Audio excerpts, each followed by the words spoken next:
శ్రీమాత్రే నమః శ్రీ గురుభ్యో నమః హరి ఓం. భారత ఉపఖండం ఆధ్యాత్మిక చింతనకి సాంస్కృతిక సాంప్రదాయానికి పెట్టింది పేరు. అట్లాగే ఈ ఉపఖండంలో ప్రతి అణువున భగవంతుడు ఏదో రూపంలో మనకు కనపడుతూనే ఉంటాడు. అందులో కొన్ని దేవతా విగ్రహాలు, కొన్ని దేవతల గురించి మాట్లాడుకోవాల్సి వస్తే సుబ్రహ్మణ్యేశ్వర స్వామి లేనటువంటిది ఈ భూమండలం ఎక్కడా లేదు. ఎందుకంటే ఈ భూభారాన్ని మోస్తున్నటువంటిదే సాక్షాత్తు సుబ్రహ్మణ్యేశ్వర స్వామి రూపంలో ఉన్నటువంటి నాగదేవత. కాబట్టి భగవత్ స్వరూపాలైనటువంటి ఈ నాగదేవత అంతా కూడా ఈ భూమండలం మీద ఎక్కడో అక్కడ స్వయంభూగా వెలిసినటువంటి అనేక క్షేత్రాలు, అనేక దేవాలయాలు చాలా విశేషమైనటువంటి ఉన్నాయి. అందులో కొన్ని రాజులు నిర్మాణం చేసినవి, కొన్ని స్వయంగా దేవతలు నిర్మాణం చేసినవి, కొన్ని స్వయంగా దేవతలే స్వయంభూలుగా వెలిసినటువంటి క్షేత్రాలు ఉన్నాయి. అందులో కుక్కు సుబ్రహ్మణ్య స్వామి టెంపుల్. ఇది ఈ కుక్కు సుబ్రహ్మణ్య స్వామి అనేటువంటిది కర్ణాటక జిల్లాలో ఉంది. ఇక్కడ విశేషం ఏంటంటే సంతానం కోసం నాగదోష పరిహారం చేసుకోవాలనుకున్నటువంటి వాళ్ళంతా కూడా ఈ కుక్కు సుబ్రహ్మణ్య స్వామికి వెళ్ళి స్వామివారి అనుగ్రహం పొందుతారు. అట్లాగే ఈ కుక్కు సుబ్రహ్మణ్య స్వామి విశేషం ఏంటంటే ఇక్కడ ప్రధానంగా సర్పదోష నివారణ కోసం నిత్యం కూడా పూజలు జరుగుతూ ఉంటాయి.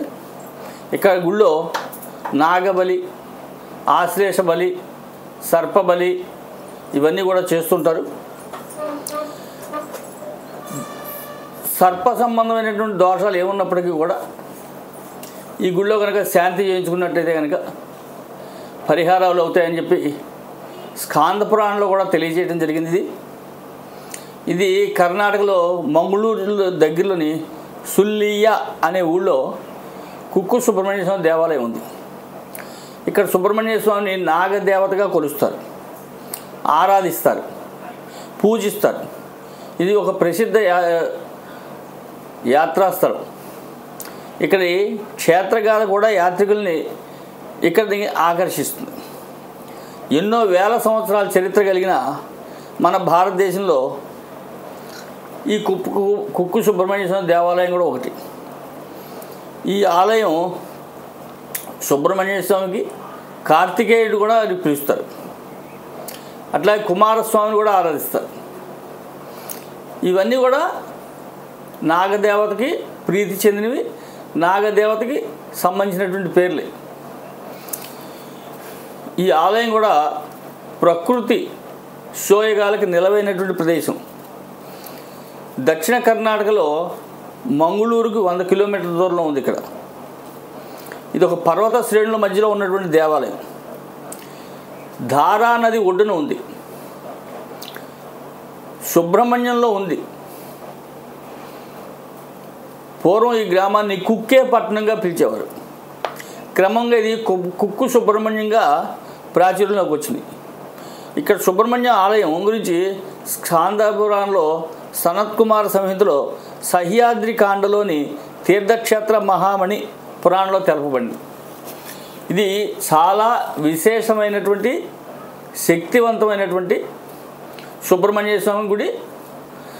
సంతానం కావాలి అనుకున్నటువంటి వాళ్ళు, యోగ్యమైన సంతానం లేనటువంటి వాళ్ళు, సర్పదోషం ఉన్నటువంటి వాళ్ళు, సంతానం కలిగితూ నష్టపోతున్నటువంటి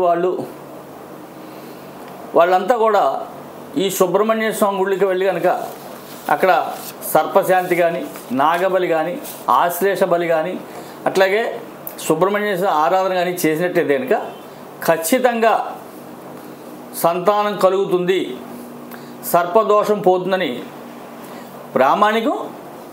అనుభవాలు కూడా అట్లాగే ఉన్నాయి. చాలామంది దీని గురించి చాలా చరిత్రగా కూడా రాశారు కుక్కు సుబ్రహ్మణ్య గురించి. కాబట్టి కుక్కు సుబ్రహ్మణ్య స్వామి ఆలయాన్ని ఒకసారి దర్శించుకున్నంత మాత్రాన సర్వ పాపాలు తొలగి సర్పదోషాలని కూడా నివృత్తి అవుతాయి, కుటుంబాలని కూడా సుఖ సంతోషాలతో ఉంటారు. కాబట్టి ప్రతి ఒక్కరూ కూడా ఇవాళ రేపట్లో కాలసర్ప దోషం అండి, నాగదోషం అండి, కుజి దోషం అండి అన్నీ వస్తున్నారు. వాళ్ళందరికీ కూడా ఇది ఒక మంచి పరిహారంగా ఉపయోగపడుతుందని చెప్పి చెప్పడం జరుగుతుంది. హరి ఓం తత్సత్.